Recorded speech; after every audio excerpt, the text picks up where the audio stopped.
Halo, perkenalkan, kami dari kelompok 4, kelas manajemen E. Di sini kami akan mengumpulkan tugas dari mata kuliah Supply Chain Management. Sebelum kami menjelaskan materi, izinkan kami memperkenalkan diri terlebih dahulu.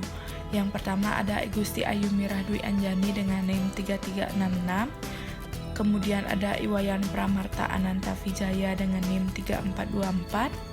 Kemudian Nimade Mega Priscilia Sanjiwani Putri Sentana dengan NIM 3429.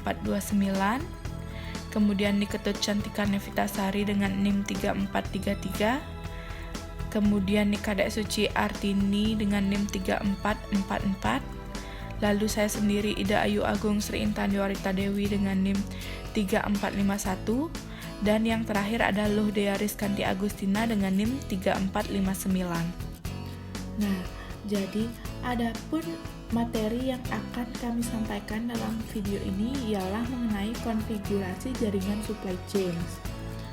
Adapun pembahasan yang kami bahas ialah yang pertama mengenai pengertian konfigurasi supply chain, yang kedua trade-off dalam merancang supply chain, yang ketiga faktor lingkungan yang dipertimbangkan dalam jaringan supply chain, yang keempat model-model untuk merancang jaringan supply chain management. Baik, untuk materi pertama yaitu mengenai pengertian konfigurasi jaringan supply chain. Nah, konfigurasi jaringan supply chain merupakan suatu kegiatan strategi yang harus dilakukan pada supply chain management dan mencakup keputusan tentang lokasi, jumlah, serta kapasitas fasilitas produksi dan distribusi dalam suatu supply chain. Di sini saya akan menjelaskan tentang trade-off dalam merancang jaringan supply chain management. Pertimbangan strategi supply chain dan pertimbangan lingkungan bisnis sama-sama penting dalam mengambil keputusan untuk membuat konfigurasi jaringan supply chain. Dari sisi strategi supply chain, keputusan tentang konfigurasi sangat menentukan efektif tidaknya strategi yang ditetapkan.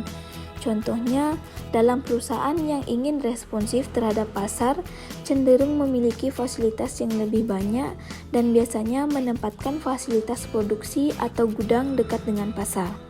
Namun, keputusan untuk menempatkan fasilitas produksi atau gudang dekat dengan pasar seringkali berimplikasi pada biaya supply chain yang lebih tinggi.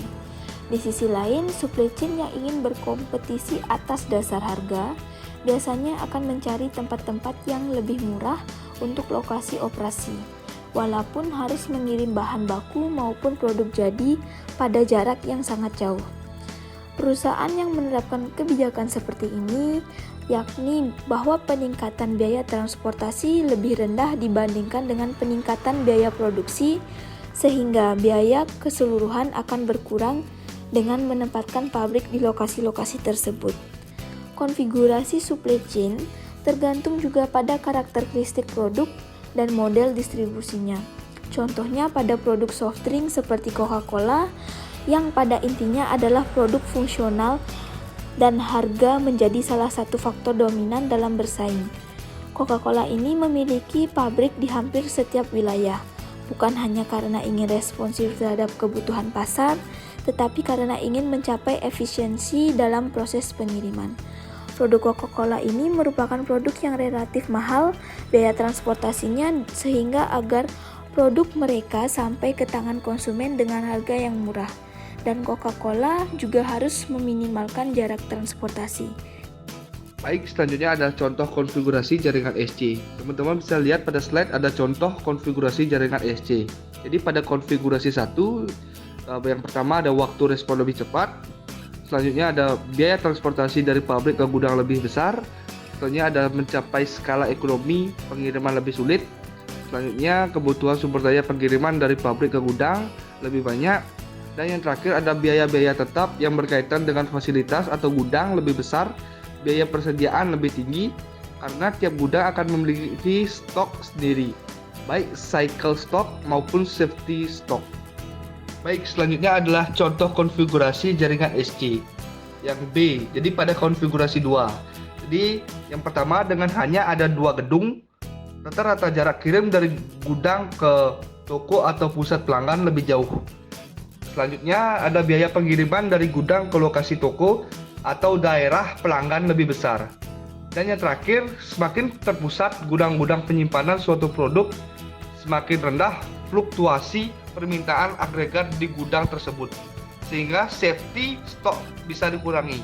Fenomena ini dikenal dengan istilah risk pooling effect. Baik, selanjutnya yaitu faktor-faktor yang mempengaruhi jaringan supply chain, di mana aspek lingkungan bisnis yang perlu dievaluasi secara cermat dalam mengambil keputusan terkait dengan konfigurasi supply chain adalah yang pertama faktor ekonomi makro, yang kedua faktor sosial politik, yang ketiga faktor teknologi, yang terakhir yaitu faktor keamanan. Di mana yang pertama yaitu faktor ekonomi makro. Dalam faktor ini memiliki dampak yang signifikan terhadap kesuksesan ataupun kegagalan dari jaringan rantai pasokan.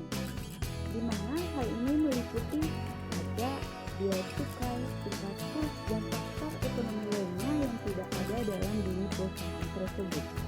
Baik, selanjutnya akan dijelaskan oleh rekan saya. Oke, jadi kita akan memasuki faktor yang kedua, yaitu ada faktor sosial politik. Nah, di mana stabilitas politik dalam suatu negara merupakan hal yang sangat dipertimbangkan, karena memiliki dampak yang signifikan terhadap peranan dalam pilihan lokasi.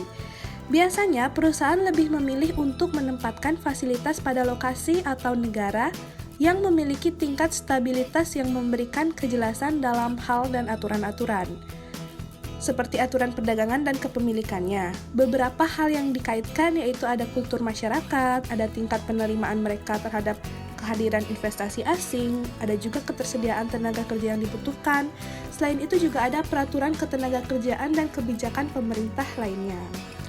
Oke, next kita masuk ke faktor teknologi, di mana karakteristik yang terdapat pada teknologi produksi memiliki dampak yang signifikan terhadap keputusan jaringan desain.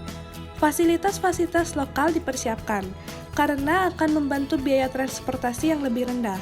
Selain itu, fleksibilitas dalam teknologi produksi berdampak pada tingkat konsolidas yang dapat dicapai oleh sebuah jaringan. Dan yang terakhir itu kita ada faktor keamanan. Faktor keamanan menentukan apakah suatu negara atau wilayah cukup menarik untuk dijadikan tempat operasi atau tempat untuk mendapatkan input seperti bahan baku bagi suatu supply chain. Baik, di sini ada model-model untuk merancang jaringan SCM.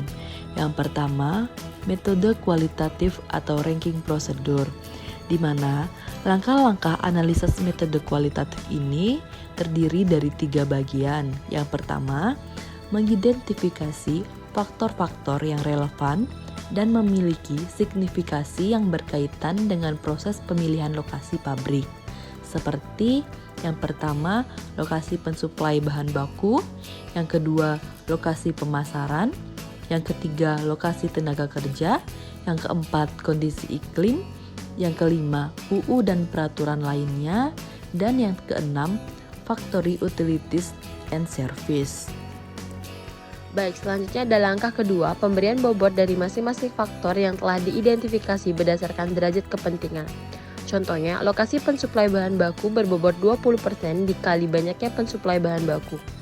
Lokasi pemasaran berbobot 40%, lokasi tenaga kerja berbobot 10%, kondisi iklim berbobot 5%, undang-undang dan pengaturan lainnya berbobot 5%, faktori dan servis berbobot 20%. Selanjutnya, yang terakhir langkah ketiga, memberi skor atau nilai untuk masing-masing faktor yang diidentifikasi sesuai skala angka range 0 sampai 10 dari masing-masing alternatif lokasi yang dianalisa. Adapun contoh kasus dari metode kualitatif, di mana PTX ingin melakukan ekspansi pabrik dengan beberapa alternatif lokasi sebagai berikut. Alternatif lokasi 1 adalah Sidoarjo, alternatif lokasi 2 adalah Pasuruan, alternatif lokasi 3 adalah Serang. Faktor penentu yaitu ketersediaan bahan baku, tenaga kerja, dan transportasi. Mana dalam debat ketiga faktor penelitian tersebut, ketersediaan bahan baku berjumlah 40%, tenaga kerja berjumlah 75%, dan transportasi berjumlah 25%. Jadi totalnya itu adalah 100%. Nah, sedangkan pemberian skor nilai antara 0 sampai dengan 10 diberikan sebagai berikut. Yang pertama, faktor penentu untuk ketersediaan bahan baku di Sidoarjo sebesar 8, di Pasuruan sebesar 5, di Krian sebesar 7.